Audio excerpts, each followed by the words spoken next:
I just interviewed Cliff Weitzman. He is a force of nature.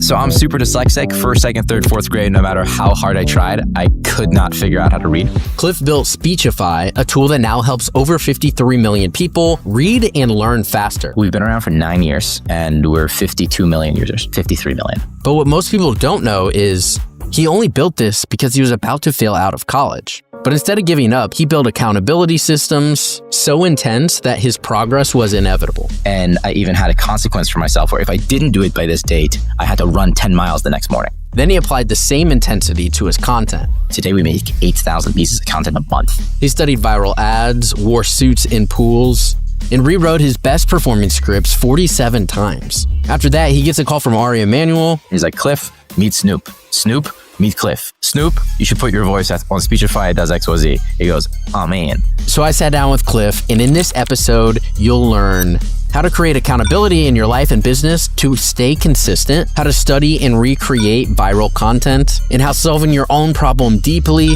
might just lead to millions. Let's dive in. Cliff, where'd you come up with this idea for Speechify? So I'm super dyslexic. First, second, third, fourth grade, no matter how hard I tried, I could not figure out how to read. And so my dad, who is just absolutely incredible, would sit and read books to me. And if he didn't have the time to read to me, he would record himself on a cassette tape. And I would fall asleep every night listening to this cassette tape of my dad essentially reading Harry Potter. I moved to the US when I was 13. And the way I learned English was I listened to Harry Potter audiobooks 22 times in a row. Still have the first chapter memorized. And even going into college, I went to Brown for University. My mom had to read my summer reading book to me because I was not good enough at reading to do it for myself.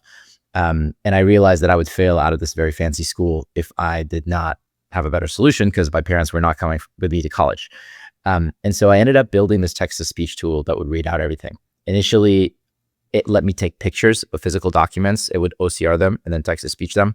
And then I built this really good PDF parser. And then I built this Chrome extension that added play buttons throughout my browser. So in my email, in my Google Drive, in my docs, then I built this like editor that made it really easy to make voiceovers to like create videos and stuff like that. But I just didn't want to fail college. So I made Speechify. And so you're solving this problem for yourself at first. Were you planning on turning this into a business, or how did you first solve it for yourself and then realize, wait a minute, you might have something big here? No. So I know that a lot of the folks who engage with your channel are people who are looking for that financial freedom. And when I was in high school, ages 14 to 18, there was a Barnes & Nobles down the street. And I would go in there a couple of times a week and I would take pictures of all the books. And then I would go online and I'd find audiobooks of all those books and I would read them. And one of my favorites was the precursor to the $1 Million Weekend called The 4-Hour Workweek. And so I listened to the 4-Hour Workweek, I think when I was 18, and Tim Ferriss has this concept of a muse company. And I did the math of, for everything I wanted in my life, how much money did I need? And I was like, all right, let's imagine I have like 7 kids and I want to send them to college and I have 2, houses where we go to ski and, there's enough cars for everybody. The math came out to I needed about $500,000 a year to support, this big family I wanted to have. I was like, cool, let's imagine I can make 5% per year. Consistently, I need $10 million in a bank account. How do I get $10 million? So I started kind of doing the math, what I needed to do. I decided that for this point in my life, to have a muse company that supported everything, I needed $300,000 and I wanted to have that on autopilot. So when I went to college, I started building companies, like little products here and there. I built 2 of them in high school. When I was in university, I built about 36 products, everything from 3D printed skateboard brakes to iPhone apps and websites and payment systems. Speechify was not one of those products I built in order to have a muse company. It was a necessity hack, very much like a crutch. A couple of those projects that I did had more success than they had any right to. When I was graduating, I had one internship in Austin, Texas, and the company was amazing, but I realized there's no way I'm going to work for Google or Palantir or any of those companies. And I was struggling to deal with kind of student loans that I had. And so I built a couple of products that made me enough money to support that. And I was like, well, what do I want to spend the rest of my life on? And there's a lot of people who I admire who became very financially successful and then invested all their time in philanthropy. And I was like, well, can I do both at the same time? And I ended up writing this 30-page paper about all my worldviews. And the conclusion was, above everything else, I wanted to be the person that I needed the most when I was a kid. And the thing I really needed was someone to do my readings for me. And so that broke down into this, list of 28 principles that I believe that most other people don't believe. But it also resulted in me deciding that, you know what, I'm going to full send it on trying to solve dyslexia. And this was around 2015. So I just read a paper from DeepMind called Weitzman about autoregressive speech. And I got really down the rabbit hole on narrow applications of deep learning around transcription, translation, natural language processing, recommendation engines. And I realized I could build a text-to-speech tool that was 1,000x better than what currently exists, and an audiobooks tool that was 1,000x better than what could exist, and actually like web editor using AI that was 1,000x better than what currently existed. So I was like, cool, let me just build the user-facing portions of this. And I'm what I call a bastard engineer. I can build any MVP, but I would never be allowed to touch the code base of Speechify today. So I built the MVPs, and then later we bought billions of dollars worth of H100 GPUs, got a ton of data, trained our own models, got good at building products that users really enjoyed how to use.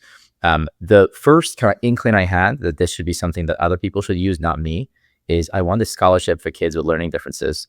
And there was this summit they had us in New York, and nobody used text-to-speech, even though it was a lot of kids with dyslexia and ADHD and low vision and autism and concussions and people who had second language learners of English. And I was like, hey, can I give like a quick presentation on how to use text-to-speech? I think people would really benefit from this. And they let me do it. So I plugged in my computer. I kind of showed people what I was doing. And like a year and a half later, I was still getting text messages from people. Hey, Cliff, you might not remember me. My name is Jeremy. You gave me this like flash drive with Speechify back. It was not Speechify, with this like Mac app you built. It broke. Is there an update? And I'll be like, yeah, boom. And I go and fix it for them. And I realized that like, it didn't make sense that this cohort of people were the only people who were going to use text-to-speech, because it fundamentally completely changed my life. I am the person that I am today because of audiobooks and text-to-speech. And so I started making a series on YouTube it's called How to Text-to-Speech Free Mac. And to this day, it's like the first result you get if you search, and it's like 19-year-old Cliff explaining how to use it. And I was too ashamed of my dyslexia at the time. I didn't post it on my own YouTube channel. I made a new YouTube channel called like something like, Dyslexia Perseverance or something. And I just posted videos there about text-to-speech, but a couple of those got like hundreds of thousands of views, and the comments are all like, my third grader is doing her homework by herself. I can't believe it. And I was like, okay, let me actually make a product that's good. And so that's the point where I decided, okay, I'm going to like actually make this into a product. And that was challenging too, because, I didn't take a job after college. So I didn't go to work for a big company. I didn't do a master's. I just kind of like had an apartment next to my school, twiddling my thumbs, trying to figure it out. And kind of that was the start. So you started with this big vision, and you have these ideas and sort of working backwards. And then you got to the point where, okay, I just need to pick one of these. What is it going to be? You got pretty clear on solving your own problem and some of this early validation. How did you then get some of your first users to start paying you? I knew the thing that I had built was full of bugs. If I let it out, people would have had a terrible experience. And so step number one, when I decided this was going to be a business, is I made a web page using Stripe that let you pre-order the product for $100. And I remember I hosted it on paperplane.io, which was literally hosted on my Dropbox at the time. And I made a list of 5 Facebook groups and 5 Reddit groups that had to do with dyslexia. And I had a calendar invite that I sent to my friend Chris Barber and my friend Simmer Mankit and Valentin Perez that said, Cliff must post in all of these groups by this date a video about Speechify, allowing people to pre-order the product for $100. And it was not yet going to be available. It was just people pre-ordering the product. And I remember having so much anxiety about putting this up, but I did. And I even had a consequence for myself where if I didn't do it by this date, I had to run 10 miles the next morning. And it was challenging because Reddit wouldn't let me post more than 3 times the same message. And so I had to make like extra Reddit accounts in order to complete the thing. And I did it, and people pre-ordered, not crazy amount, but enough to validate the idea. And so that was the first time people paid me for the product. And do you think, had you just had this idea and not had the group accountability of your friends and not had created the own stakes of what happens if I don't do it, do you think you would have done it as quickly? Not as quickly. I would have still done it. The thing to note is I didn't have any accountability. I was a solo founder. It's not school where you're graded for your assignment. And so I found ways to create accountability for myself because I am very ADHD. And anybody needs this type of accountability. So even waking up in the morning, I didn't have a reason to wake up in the morning. So what I did is I made a friend, Chaitu, and we decided we were going to work out every day at 9 a.m. But I wouldn't even meet him at the gym because if the deal was we're going to meet at the gym, I could skip and he'd still have a workout and I wouldn't feel too bad. So we would meet at like this cross street of like two streets. So like I couldn't stand him up in the middle of the street. So I had to show up. And then we'd work out, we'd go have breakfast at the dining hall. And then I'd sit in the dining hall the entire day until it closed coding. And then I'd go like do something that evening. And so I came up with all these random systems. The next system I had to build is, coding for it was really challenging for me because of dyslexia. Takes a lot of fatigue. So I used this program called Rescue Time to measure how much time I spent in Xcode on my computer. And my goal was 5 hours of coding in Xcode a day. And if I didn't spend 5 hours coding in Xcode, I had to do 100 pull-ups and 200 push-ups by 10 a.m. the next morning. And the deal was I had this group chat with a bunch of friends who I admired. And every single day, I would send them a screenshot of my screen time on Xcode. And even today, I still use the system. Like right now, I'm trying to get good at handstand push-ups. And I have a friend who's really good at handstand. And every single day I send him 4 videos of sets of me doing handstand push-ups until I can do them, freestanding really well. So coming up with accountability systems definitely works well for me. You've created a bunch of these hacks in your life and your business, and we're gonna touch on a few of my favorites here in a moment. But first, back to Speechify. Like, how long has the company been around now, and like how many users do you have today? We've been around for 9 years, and we're 52 million users, 53 million. Wow! And I just was playing around with it this morning. I saw you have some new voice options. You could get Snoop Dogg or Gwyneth Paltrow, among a bunch of others, but those were 2 that stuck out to me. How did you come up with that idea, and how has it been received? The first celebrity voice we added was Gwyneth. We had become friends through a mutual friend. And I moved to LA, and she was one of the first people to come visit me in my new house in LA, and we were hanging out, and we were doing dinner together later that week with her family. And her husband, Brad, who's wonderful, and created Glee, was sharing how he's also dyslexic and it's really difficult for him to read scripts. And he was like, if I only had my beautiful wife's voice to read it, maybe that would be great. And I was like, well, actually, we can make that happen. So the next day I rocked over to their place with a microphone, and I recorded her for like an hour, reading like a variety of scripts, everything from, dramatic pieces to Goop website tutorials on how to, make your house smell better. It's the first chapter of Harry Potter. And we added her voice, and it was great. And then we had a user, Ari Emanuel, who's the founder of Endeavor, also reads a lot of scripts, who had reached out a couple of times to share things about the app that he wanted updated. And so I updated those things for him. We became good friends. And at a certain point, he gave me a call when I was shooting an ad. And he's like, Cliff, meet Snoop. Snoop, meet Cliff. Snoop, you should put your voice on Speechify. It does X, Y, Z. He goes, oh, man. And so I literally got into a text thread with Snoop Dogg. Same day, drove to his studio, and then had him record his voice for Speechify, and we added his voice to Speechify. And since then, we've added, a bunch of different people. Mr. Beast, I think, was the most recent one. Ali Abdallah's on there as well. We would love to add more podcasters, especially. It's like people who, we know have a great voice, people have a really strong affinity to. My favorite podcast is How to Take Over the World by Ben Wilson. I love his voice. That's probably the voice I use the most. And then now anyone can add their own voice. So if you click add my voice, it takes about 10 seconds of you speaking, and then it's literally perfect. Like, it's eerie how accurate it is, both on the iOS app Chrome extension, but even better on the Speechify Studio, where you could generate voiceovers for anything. So people often use this prosumers to make like exceptionally high quality videos and high quality audio experiences for marketing. And so that's a series of features that we saw the opportunity to build. And then we invested a lot of time and effort in training, data, and then processing to get to the point that it's a good experience.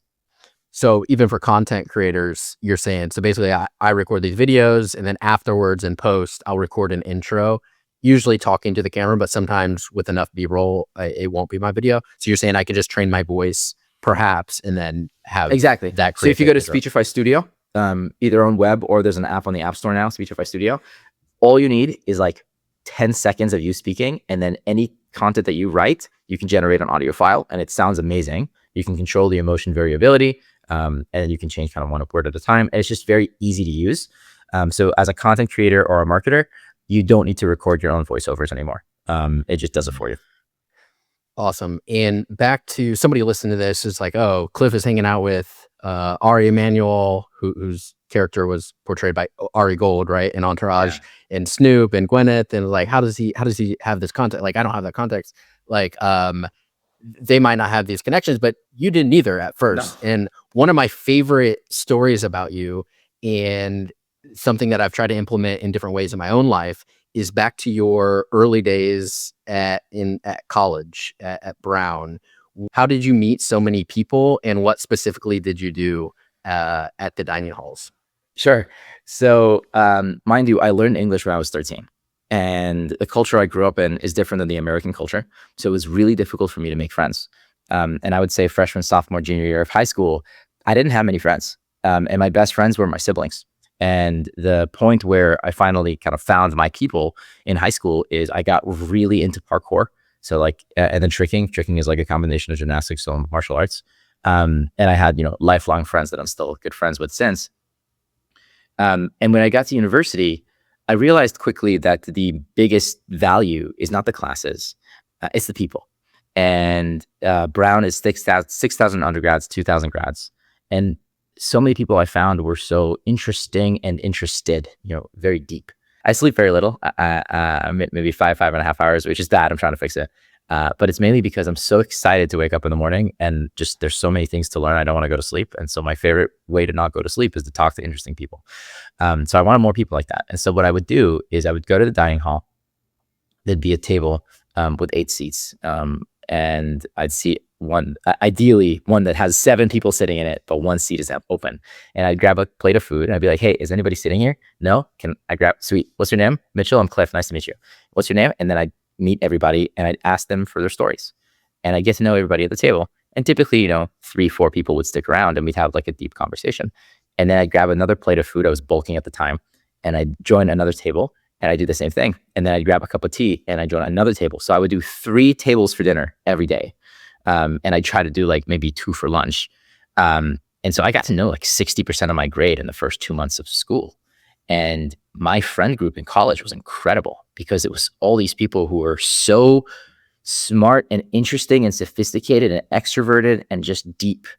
And I did this every single semester, not just with my grade, but with the incoming grades and with the grades above me. And it got to the point that though my cheeks started to hurt from smiling so much 3 months into college, I had the best experience ever. I actually applied to transfer to Stanford because I got to know everybody at Brown. I ran out of new people to meet. I didn't get in though. And so luckily I got to stay at my favorite place in the world. And I feel like I had a drop in my dopamine after I graduated. I got sponsored to stay as a visiting scholar at Brown. So I was building kind of my stuff and still living on campus. But I hired some folks in San Francisco and Palo Alto. So I was doing kind of half Brown, half Palo Alto. And I didn't get as much mental stimulation from non-founders. Right? I had friends who were founders, but it was difficult for me to meet new friends because I wasn't working at Google. There were not like other people in the office. I was mainly like in my apartment coding. And there was no big cross-pollination between fields, right? At Brown, you have artists and athletes and philosophers and theologists and, archaeologists, not just like tech bros. And so I really was trying to recreate that experience for myself. And in the end, really, I recreated it through Instagram. I'll just reach out to any person who if I see a reel on TikTok or Instagram that I think is awesome, I will always message that person and I will fly to wherever they are in the world, like spend a couple of days with them. And it doesn't matter if I do it in order to learn how to rap or how to play guitar or how to do a Webster, which is a move in parkour, or how to shoot on goal better for soccer, or how to do ads. I'll just go and make friends wherever they are in the world. And it's really opened up my life where I have this like incredible cross-pollination of just very interesting people. And this is a big difference from how you started here in this country. Can you talk about like what was it like? I think you immigrated here at 13. Can you just talk about what that felt like to be in a new place and also not really understand how to read and what was going on there? I wanted to say it was scary, but it was not scary. My parents gave us a choice. They were like, listen, we want to go on an adventure to America. We think it's really important that you guys learn English. And I was bought in. I was like, let's go on an adventure. Like, I'm so excited. And I went with 4 younger siblings. And so I had like a group of friends wherever I would go. And my siblings to this day are my best friends. Tyler leads the AI team at Speechify. He joined me as my co-founder 5 years in. My sister Geffen leads our growth team for ads. My mom leads the 2nd recruiting team at Speechify. So it's become a family business, and it's amazing for me. And I'm actually a really big fan of, if we have an engineer who's exceptional, I always try to hire their partner, or their siblings, because I think that typically smart people attract other smart people to them, who are high quality and trustworthy. And I think that you can afford to compensate a lot like better people who you really trust. And so we've had at least 15 instances of someone who joined Speechify, and I was like, you're doing so good. Like, we need to hire more people under you. Who do you recommend? And they're like, I don't know anyone. I was like, do you have a brother? And they're like, yeah.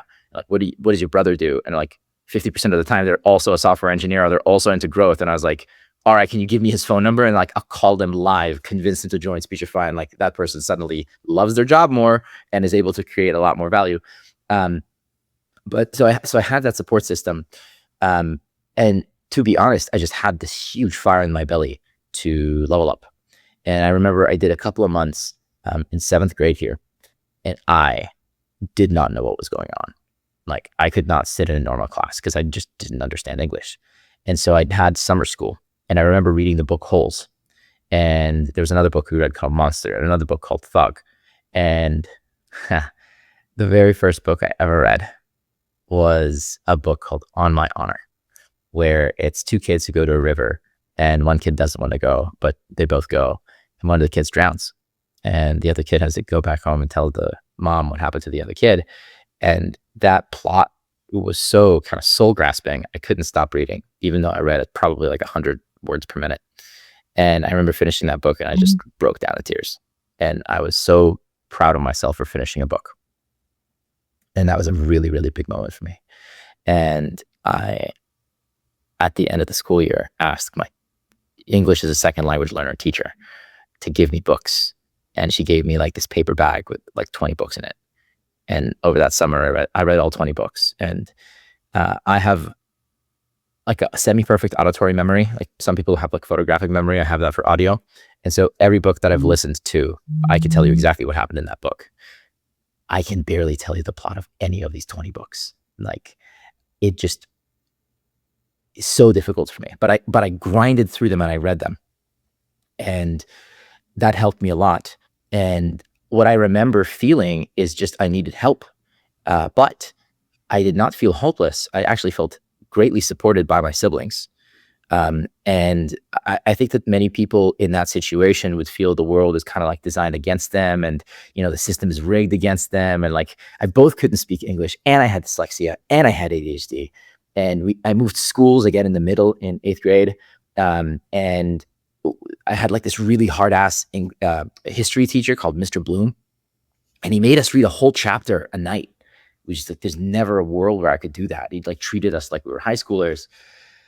And you needed to write an outline. And I was like, this teacher is insane. Like, these kids can do it, but they've been like operating in English all their lives. So I remember walking into Mr. Bloom's class after the 4th day. And I was like, Mr. Bloom, listen, I cannot read in English. And I'm trying. I found audiobook of this on my computer, and I listened to it.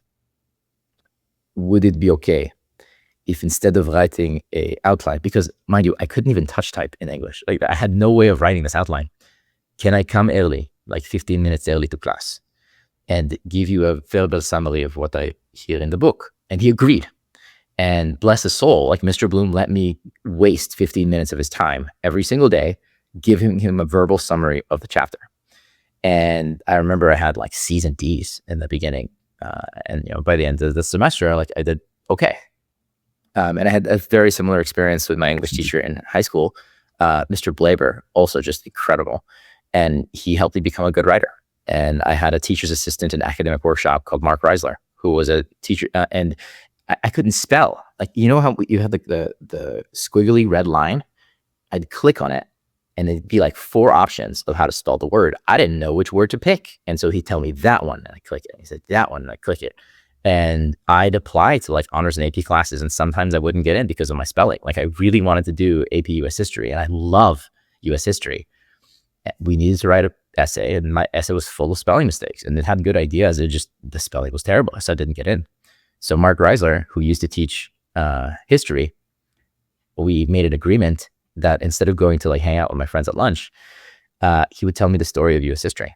And so I just listened to the story of US history from Mark Reisler, like telling it to me verbally. And then I still took the AP US history test, and I got a 5 because I knew the story so well.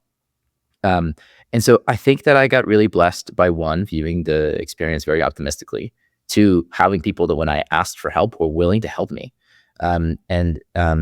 In How to Take Over the World, there's this really good episode about Arnold Schwarzenegger. He has a book called The Education of a Bodybuilder. And there's another book by Arnold's girlfriend from when he was 27 called Arnold Before He Was Famous. And Arnold had this thing called Golden Boy Syndrome, where everybody wanted to help him because he was already kind of big. And so people would like bring him milk, bring him eggs. He got moved in the military from the normal infantry unit to working in the kitchen so he could eat more. And what happens is, if you're just working your butt off and it's clear to everybody else that you have a dream and you are relentless in following that dream, people want to help you. And so I, even as a 13-year-old, was so motivated that it was noticeable, it was palpable to other people, and they wanted to go out of their way to help me. And don't get me wrong, there's also tall poppy syndrome and people want to cut you down. But for the most part, people want to help you. Now, I will say, I was like super not capable. So like there was no tall poppy syndrome here. There's like the bottom poppy, which, by the way, it's a big reason why I advocate for people, if you find an outsized level of success, you have to be very, very humble about it and do not scream about it from the rooftops, and be, very grateful for what you got lucky enough to have. But that was the feeling that I had kind of 13, 14, 15, 16, got to university. And then I just felt very blessed to be in a place where I had a lot of freedom of time, where I could kind of lean into these types of projects. And so you grew up in Israel. Hebrew was your first language. English was your second language, right? Yes. And at what age did you discover that you were dyslexic? And then can you just describe what does that feel like for somebody who maybe isn't, or maybe doesn't know that they are? Yeah. So dyslexia is characterized by a challenge in phonemic awareness and short-term memory. And so it's not that you're bad at reading, you're actually bad at decoding. There's a portion of your brain right here that's responsible for decoding. And so if I see a word, cat, you need to break down that word and figure out how to read it. When you're, in elementary school, you get assigned to read chapter books, but you have not read before. And so every single word, you have to decode it. And that is exhausting for someone with dyslexia. Eventually, most people get to the point that they could sight read. They see the word cat and they know what it says without needing to decode it. Like they know what an emoji of a cat is because they've seen those characters so many times. You never get to the point of sight reading with dyslexia because you actually are not good enough at the previous level of decoding to get to the point that you can sight read. And so I would say that reading a sentence takes me as much energy and brain power as most people take to do a long division equation in their head. Even at the beginning of this call, I had to confirm that your name was Mitchell and not Michael, because it's not very clear to me how the phonemes in that word play out. And I'm like an adult, kind of semi-adult, still struggling with this because I just haven't seen the word Mitchell enough. I've seen the word Cohen enough where I know what it says, but actually I would not read that word correctly if I didn't see it before. And so reading a sentence for me is very mentally fatiguing. If I read 10 sentences in a row, it's like doing 10 long division equations in my head. I just want to fall asleep. And if I'm reading a chapter, like I will be asleep by the end of the chapter. It's real torture. It's like, imagine going to Barry's boot camp and running on 15 at like an incline and just like you can't stop. It's just it's exhausting. And like I said before, because it's so exhausting, you're not going to retain any of the stuff you read because it's not enjoyable and it's not pleasant. And that's the huge difference for me with listening is when I listen, I'm maybe consuming 3% of my mental bandwidth, but when I'm reading, 30+% of my mental bandwidth is dedicated towards decoding. And so because it's only 3% going towards processing, 97% of my brain is just chilling with the information, playing with it, learning with it, syncing with it. So I remember everything. So that's what dyslexia is like for me. It manifests differently in different people. But typically it's you read slowly and you spell badly. I think anybody, I've yet to talk to, I don't know, maybe 9 out of 10 people that I talk to, I also identify as slow readers. And so your product, maybe there is a huge TAM with just people with dyslexia, but also just people who want to learn information at a quicker rate, right? And what my aha moment was, I've had at least 2 studying and researching for this, is one, I'm glad that you mentioned the Arnold Schwarzenegger story because you have something about you, maybe at a younger age, it was unrealistic or unreasonable Totally expectations for yourself, but you just had this massive bias towards action. And then you became friends with interesting people. You started doing interesting things and became a person who is therefore just taking this action and getting some of these what now isn't that unreasonable to action, like outcomes to get. And the other thing is you've bottled your energy and excitement and you just put it towards your projects. And so Yes. when I watched the Read to You original video that went viral, and maybe we'll show it here on the screen. It is such an amazing like almost piece of art for one, but it also is like very aligned to what you are trying to do. You're sharing this novel, interesting like idea in a novel and interesting way where you have a split screen and then it's showing the product as you go, but you're also doing a really good job telling the story. And it's like kind of a banger. Like it might get stuck in your head if you watch it. And so, can you talk about how you created that and how impactful it was for you? I learned at a certain point that in order to go viral on the internet, you just have to put up a lot of reps. And we were making 100 pieces of content a week at the time. Fast forward to today. Today we make 8,000 pieces of content a month. But I was really frustrated that all of our content that was performing was funny. And I learned in speech and debate in high school that to be persuasive, pathos, logos, ethos. So ethos, not that hard. Logos, not that hard. But pathos is the most effective, right? How do you impact people's feelings? And I didn't succeed in figuring out how to get people to feel the way I wanted them to feel.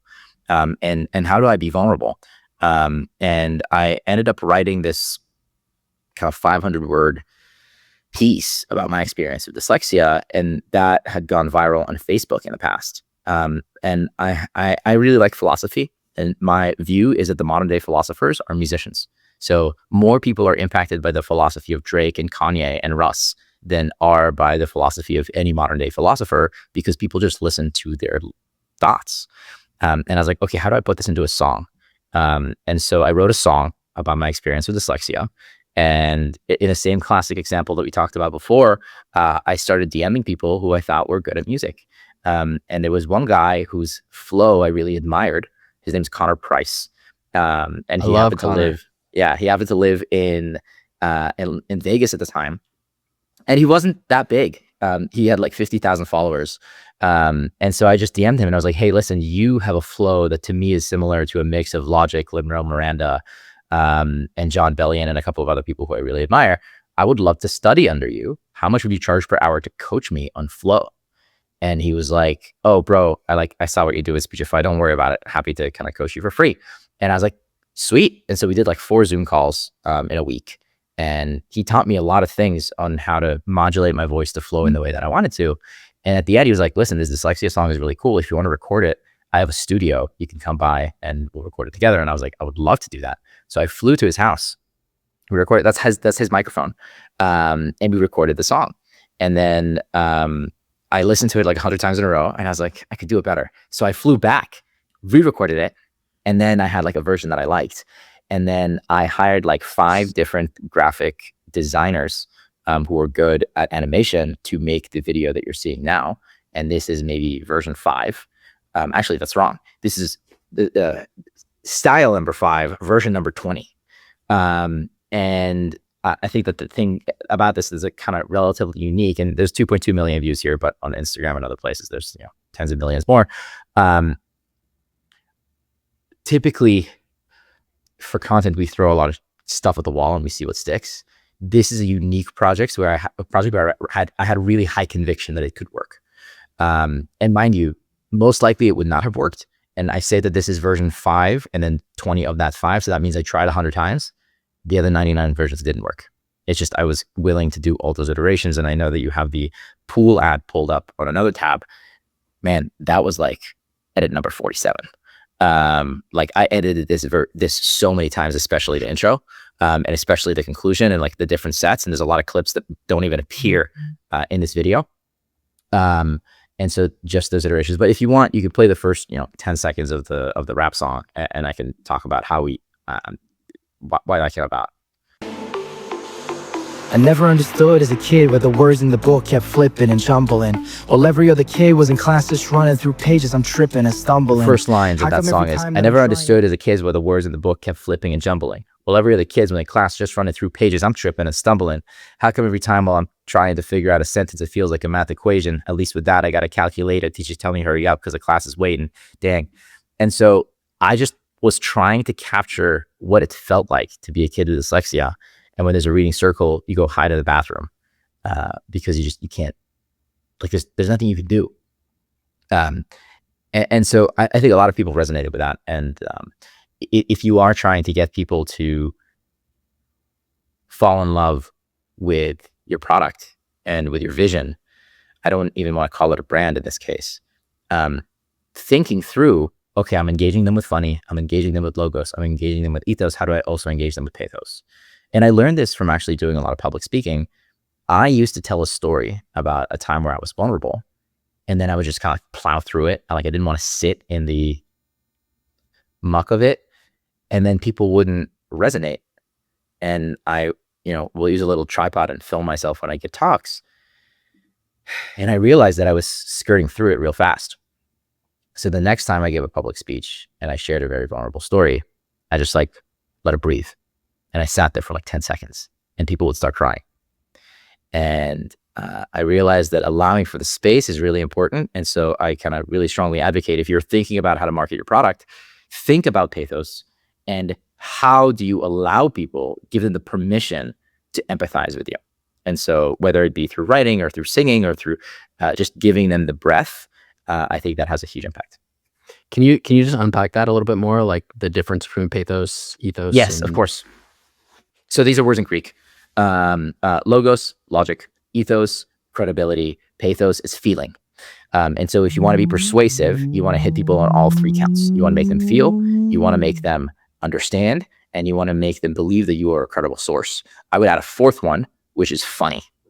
I believe that humor is actually the most persuasive of all 3 of these. And sometimes you can see it. If Jon Stewart ran for president, he probably would win, because he would eviscerate anybody else in the debate.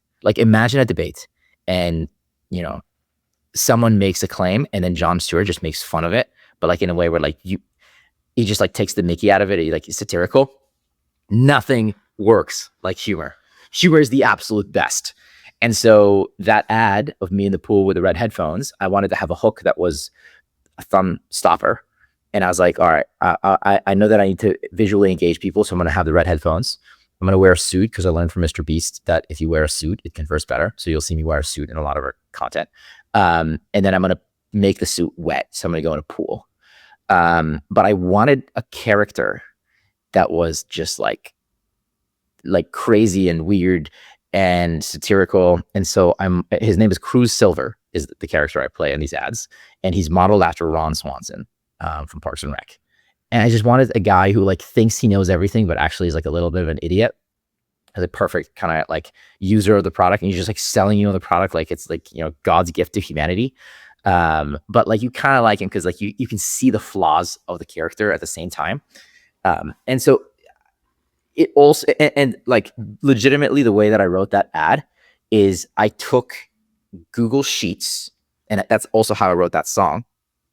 I took a bunch of other songs, a bunch of other ads I really liked, and I literally, there's a function, len, to see the length of a string, of how many characters are in the string, and I just made sure that every single line had the same characters as, for example, the Old Spice commercial. And I'd rewrite the Old Spice commercial, but to be about Speechify.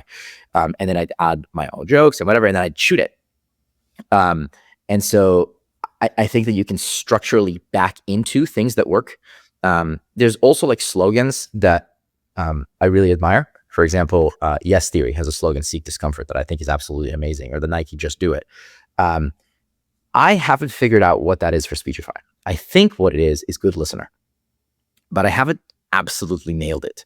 And so I'm constantly trying to figure out what is the wordsmithing that gets me to the level of quality, or like Gymshark athlete, absolutely amazing. So I wanted something that is short, that you have a adjective modifying a noun. And so I'm just always thinking about these things to try and crack it. And then if you have high conviction in the creative concept or in the copywriting, do not expect to succeed in the first one take or the first 15 takes or 20 or 50 or 100 takes.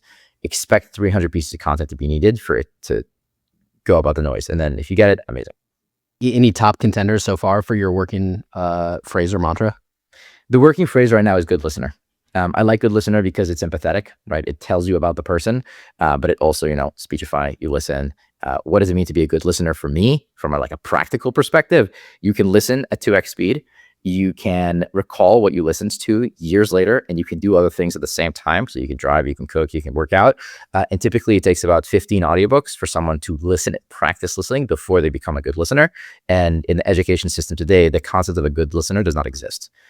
We know what it means to be a good reader, but we just expect people to out the box be good at listening. And that's not how the brain works. You need to practice listening to be good. It's just a lot easier to be a good listener than it is to be a good reader. You've planted a seed in my brain that has me just excited about learning. And I see it in your story time and time again. I see it when I just re-downloaded Speechify, and I have a few PDFs that I've gone through. And so this excitement for learning is sort of buzzing on my end, at least right now. And so I just want to thank you for putting that out into the world and putting a part of yourself into it, which is so clear in some of these videos and content. I'll share with you another trick because you like the learning thing. Yeah. One feature that we're working on Speechify is the auto podcast feature. So you can upload an amalgamation of a bunch of PDFs and websites and whatever. It'll create a podcast for you that's really high quality, and it'll take into account what you have listened to in the past. And so the podcast will have your vocabulary level. Let's say you have an undergrad in engineering or you're really good at marketing. It'll skip the intro concepts. It'll introduce you to the more advanced concepts. It'll use the voices that you like. So Snoop, Dogg, and Gwyneth Paltrow, or whomever you like. But one way that I've been using Speechify a lot lately, I really like theology. And so I threw the entire New Testament into it. And I was like, hey, give me just a really robust summary of why Jesus did the following things. And it outputted 40 pages. And so I just listened to those 40 pages, and then I had a bunch of other questions. So I asked those, and then I listened to another 40 pages and another 40 pages. And then I went, okay, well, I want to understand what that's like in the Quran. So I put the Quran into there, and I understood all these very nuanced differences about how the Quran is written versus the New Testament versus the Old Testament, and how to differ between Moses, David, Jesus, and Muhammad. And it would have taken me so long to get to this level of understanding. And also, if I went through imams and priests and rabbis, I would get a much more biased view than just comparing the actual texts. And so you could do this for religion, you could do this for renewable energy engineering, you could do this for deep learning, you could do this for marketing, you could do this for anything, but it helps you get to that source of truth, which I find really, really cool. And the trick is the volume of information that I can consume in a day is just so high, because the first thing that happens is my earphones go in. I brush my teeth, I listen. I eat my breakfast, I listen. I drive to work out, I listen. I work out, I listen. And then it only comes out when I'm talking to a friend or when I'm working. And so I'm able to listen to 2 books a week, plus all the emails and other things that I need to consume at 3x speed for me, 2.5x speed to most other people who use Speechify. And so that to me is just the greatest gift, is to be able to learn like that. couple last things before we wrap. Just a few quick rapid fire questions. If you have a couple more minutes. Yeah, take your time. Okay, amazing.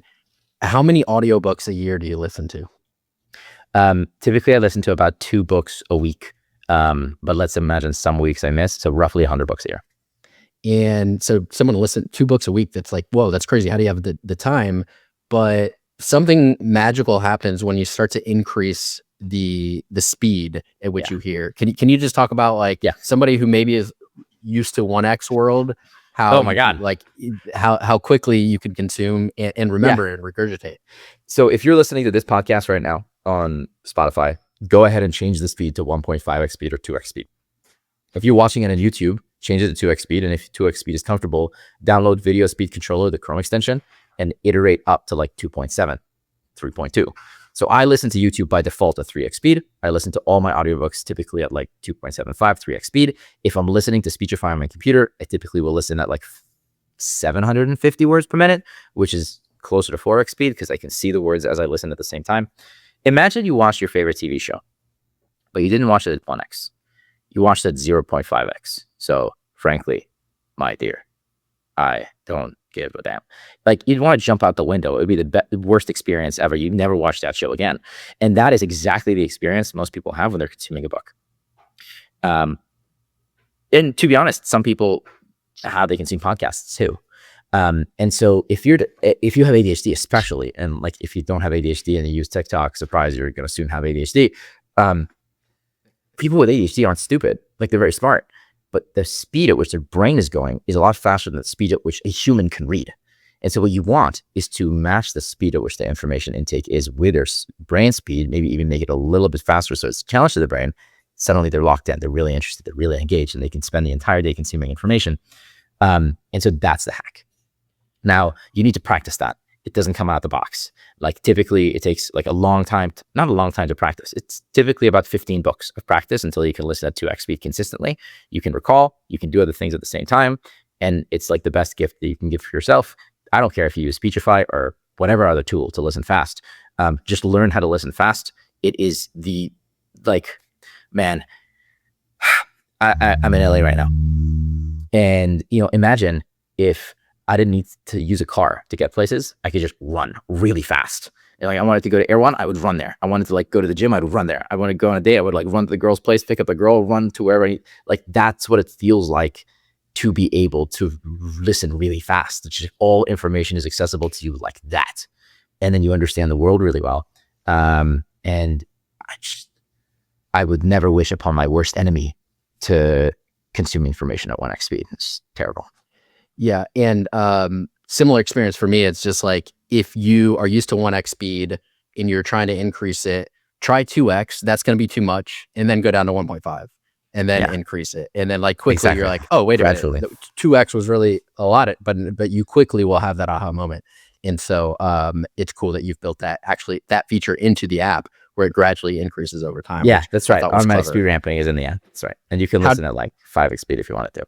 Yeah, and it sort of coaches you to get up there. How do you save context into your phone? Oh, wow. Great question. So I will never leave an interaction with somebody without getting their phone number if I think it's like an interesting person. And so all you do is you open the contacts app, you give them the phone, and they just put in their name, they put in their number. I don't want to put the name myself because I'm going to misspell it. So I don't do the weird thing where people like type the phone number and have the person call you because I'll misspell your name. And then I have a shortcut in my phone. If I just type CW, it auto-completes to Cliff Weitzman. And so the first thing that happened is they put my contact in their phone, and then I'll immediately text message CW. And so they get Cliff Weitzman, and they're saved in my phone already. Boom. Now we have like a text thread. And let's say I'm going to work out the next day and I thought I was a cool person. Like, I hate working out alone. So working out is my way of like spending time with people, even on dates. I like people to go work out with me. And like, hey, do you want to like work out? I'm going to go at 2 p.m. And they'll be like, yeah, everybody wants to work out. Like, everybody wants someone to keep them accountable to working out.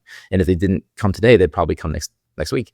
And then I also have an app called My Contacts Pro that backs up all my contacts, and another one called iContacts Plus that organizes my contacts by the date in which they were added to my phone. So let's say I met someone like 3 Christmases ago at like a party.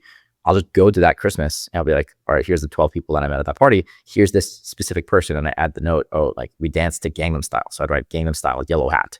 And then I'll message that person. Like, hey, Connor, I remember you were really good at like this one thing to do with Microsoft APIs. Can you like give me advice on this? That's what I get. And so that saves it all in the contact.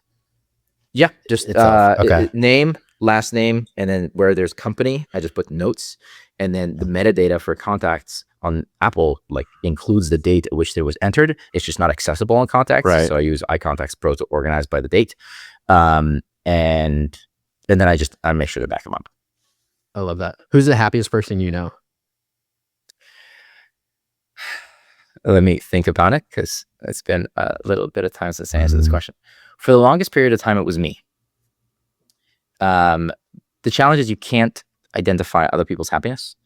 I think the happiest person I know is Rohan Pavalori, who is our chief business officer at Speechify. Yeah, it is Rohan right now. And he just gives a lot of love to other people. And he like very recently got married, and his like wife is incredible. And he's very ambitious and he's perfectly applied. Like he's doing the right thing for him at the right time, and he just has consistently done throughout his life. And I like, you should just listen to this man talk about his wife. And so I think it's Rohan Pavalori. After Rohan, it's Valentin Perez, who's my best friend from college. And similar, just like he just sets such crazy, incredible challenges for himself and does the same thing. He's in a very rewarding relationship and very, very thoughtful. And for the longest time, it was me. Right now, it's not, partly because I am not in a relationship. And I think that I just create a lot of love that I need to give. And if I think that there's a great line, grief is love that has nowhere else to go. And I'm in this interesting spot with Speechify where we accomplished all the early goals that we had, but the new goals are really big.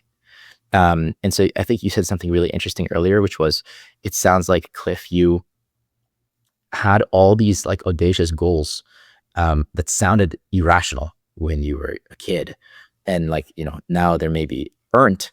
But the funny part is like my goals right now are like definitely still irrational. However, they're too realistic. And I'm very actively working and writing and journaling and thinking and reading towards adjusting my goals so that they will be as irrational today as my goals were irrational when I was 13 years old. And I'm actually extremely uncomfortable with how not irrational my goals are today. And so I'm trying to update that, and I'm trying to come up with a framework for what is the dream that I have, that I'm dreaming, that is both huge and tractable and attainable if I do the right things. And so I think that one of the things that is leading me to my still very, very, very happy, ebulliently happy person with a massive zest for life. And that comes, you know, to do nothing with work. It's just waking up every morning. But I think in my work, I'm trying to figure out how to be far more ambitious and not comfortable with the situation that we're in. And I'm very blessed to work with such incredible teammates that it has to be a huge goal. Otherwise, there's no point in having such a stacked team. Amazing. And we'll link everything down below in the show notes. Cliff, where can people find you on the internet? Easiest place to find me is YouTube, Cliff Weitzman. Instagram, even better, Cliff Weitzman, CliffWeitzman. But if you want like the OG stuff, go Cliff Weitzman Medium. Like my Medium page, I used to write a lot in when I was 22. And so if you want the unadulterated philosophy of like the 1,800 books I read before I started Speechify and like how I did what I did, that's a great place to start. And then I wrote a book about just like all my worldviews. It's not published anywhere. It's like 60 pages. So if you DM me and you're like, hey, Cliff, I listened to this entire thing and I would love to read your book about your life philosophies, DM me and I'll send it to you. Amazing. Cliff, dude, thanks so much for coming on. My pleasure, Mitchell. Thanks for having me.